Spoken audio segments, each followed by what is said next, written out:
Hello दोस्तों। वेदांता ने पूरा जोर लगा दिया अपने आप को डीलिस्ट करवाने में, लेकिन वो डीलिस्ट करवा नहीं पाया। ऐसा क्या हुआ कि वो अपने आप को डीलिस्ट नहीं कर पाया? सबसे पहले तो डीलिस्टिंग होता क्या है, उसका पूरा प्रोसेस क्या होता है, वेदांता क्यों आखिर डीलिस्टिंग करवाना चाह रहा था, क्या प्राइस थी जिस पे वो अपने आप को डीलिस्ट करवाना चाह रहा था, और फिर ऐसा क्या हुआ कि वो फेल कर गया। ये सारी ही चीजें हम डिस्कस करेंगे बड़ी ही सिंपल तरीके से इस वीडियो में। चैनल को अभी तक सब्सक्राइब नहीं किया तो फटाफट से कर दीजिए चैनल को subscribe, hit the bell icon ताकि कोई भी इंपॉर्टेंट वीडियो आपसे मिस ना हो जाए। डेली स्टॉक मार्केट अपडेट्स के लिए आप हमसे ट्विटर, टेलीग्राम और इंस्टाग्राम पे भी जुड़ सकते हैं, लिंक्स डिस्क्रिप्शन में प्रोवाइडेड है। एंड अगर आपको कोई भी क्वेश्चन है स्टॉक मार्केट या फाइनेंस से रिलेटेड तो आप हमसे कमेंट सेक्शन में पूछ सकते हैं। चलिए शुरू करते हैं आज का video. Hello and welcome to knack packers.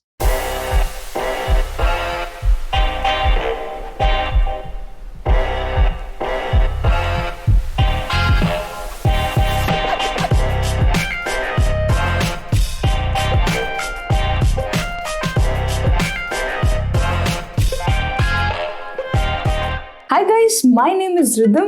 तो सबसे पहले देखते हैं कि डीलिस्टिंग होता क्या है। देखिए, डीलिस्टिंग बिल्कुल एक आईपीओ का ऑपोजिट होता है। आईपीओ में क्या होता है कि एक कंपनी अपने शेयर्स को किसी स्टॉक एक्सचेंज पे लिस्ट करवाना चाहती है ताकि लोग उस पर ट्रेडिंग कर सके। डीलिस्टिंग बिल्कुल उसका ऑपोजिट है, यानी एक ऐसी कंपनी जिसके शेयर ऑलरेडी ट्रेड हो रहे हैं किसी स्टॉक एक्सचेंज पे, अब वो चाहती है कि उसके शेयर ट्रेड ना हो, यानी कि वो पब्लिक से प्राइवेट दोबारा बन जाना चाहती है। इस पूरे प्रोसेस को क्या बोला जाता है? रिवर्स बुक बिल्डिंग का प्रोसेस बोला जाता है। तो सबसे पहले देखते हैं कि क्या वो पॉसिबल रीजंस हो सकते हैं जिसकी वजह से एक कंपनी अपने आप को डीलिस्ट करवाना चाह सकती है। देखिए, reasons can be many. Involuntary भी हो सकते हैं, यानी जबरदस्ती उनको डीलिस्ट करवाना पड़ रहा है, या फिर हो सकते हैं वो वॉलंटरी बेसिस पे भी। अगर हम इनवॉलंटरी बेसिस पे देखें तो दोस्तों, सबसे पहला रीजन हो सकता है कि बैंकरप्सी हो गई हो, या कोई लीगल मैटर इन्वॉल्व हो गया हो, या फिर जो रेगुलेटरी रिक्वायरमेंट्स है जैसे सेबी की हो गई इंडिया में, उनको अगर कंपनी फुलफिल नहीं कर पाती तो भी उनको अपने आप को डीलिस्ट करवाना पड़ सकता है, या फिर उनका हो गया कोई मर्जर एक दूसरी कंपनी के साथ जो कि ऑलरेडी लिस्टेड है, तो इस कंपनी को अपने आप को डीलिस्ट करवाना पड़ता है।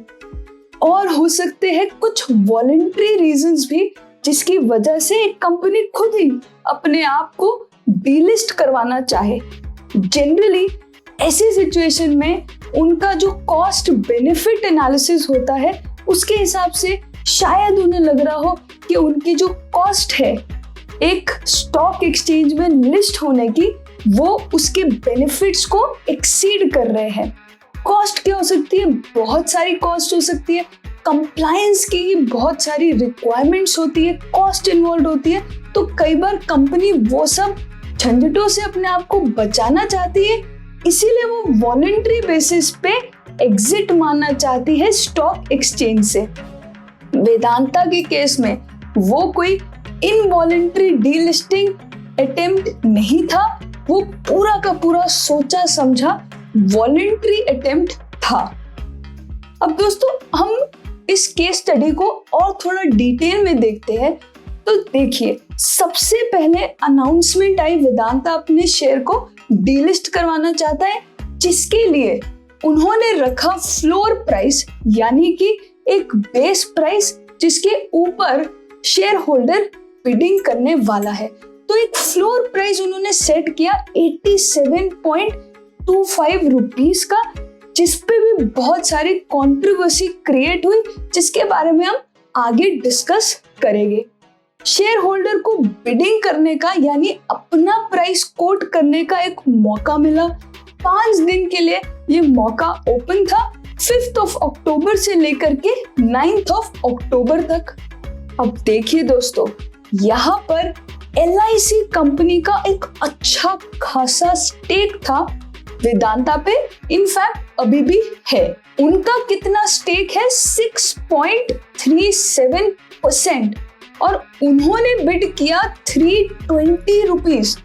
कहा 87.25 रुपीज की हम बात कर रहे हैं और कहा हम बात कर रहे हैं 320 रुपीज।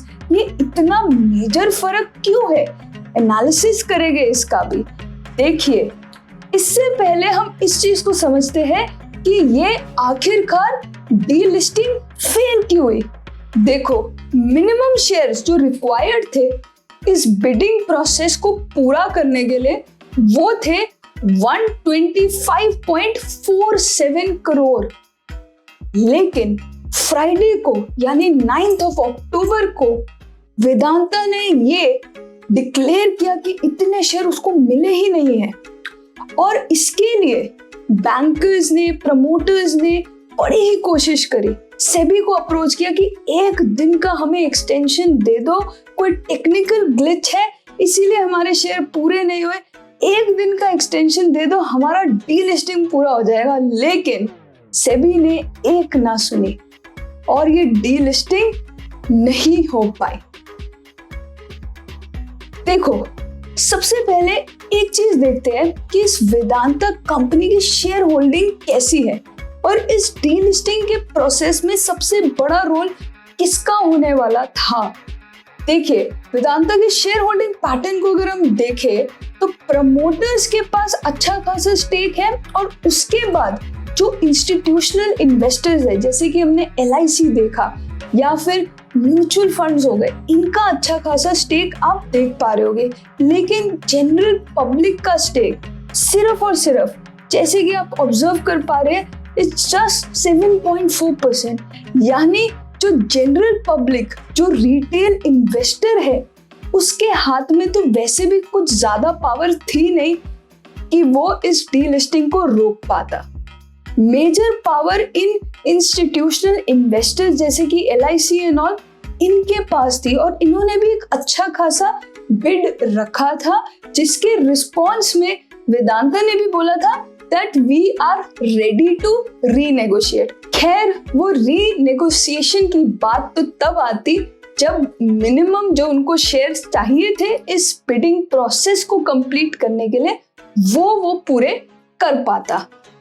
इसके बाद दोस्तों, बड़े ही इंटरेस्टिंग ऑब्जर्वेशंस जो मैंने देखी वेदांता की इनकम स्टेटमेंट, बैलेंस शीट में, मैं आपके साथ शेयर करना चाहूंगी।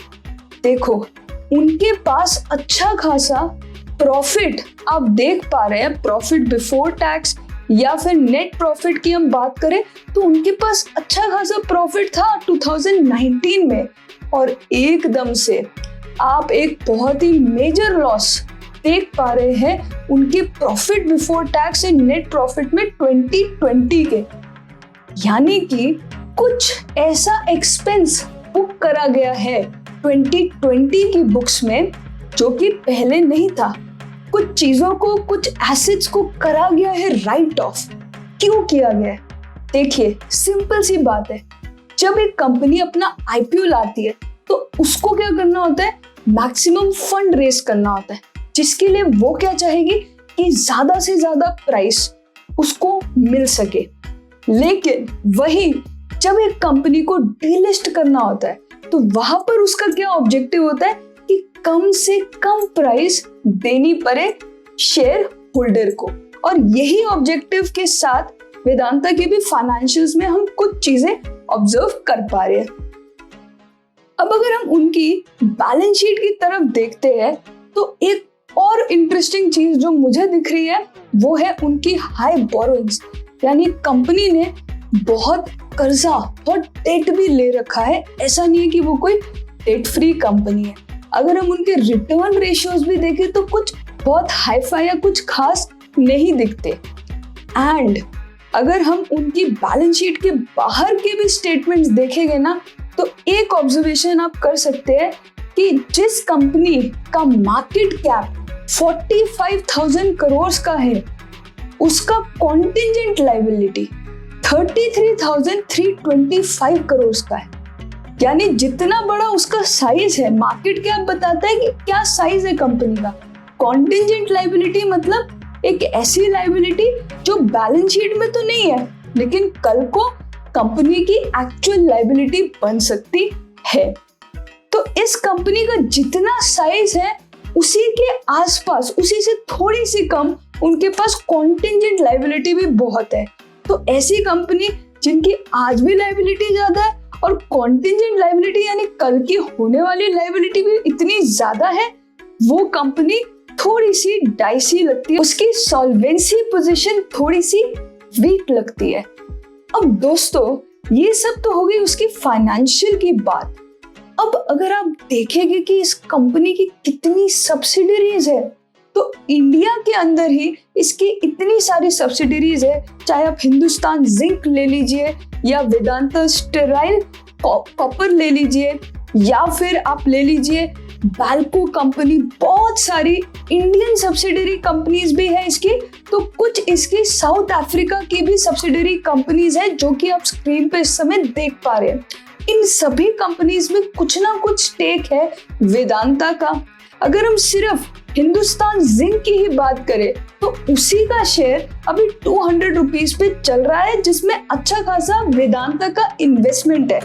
तो हमें यहाँ पर एक क्वेश्चन मार्क आ जाता है कि 87 रुपीज का जो इन्होंने फ्लोर प्राइस रखा था उसका बेस क्या था। वो बहुत ही ज्यादा अंडर रिपोर्टेड फिगर लगती है as per the financials, as per the situation of this company, जो कि हम क्लियरली देख भी पा रहे हैं कि जैसे कि हमने डिस्कस किया कि आईपीओ के टाइम में हायर प्राइस हम चाहते हैं और डीलिस्टिंग के टाइम पे लोअर प्राइस चाहते हैं।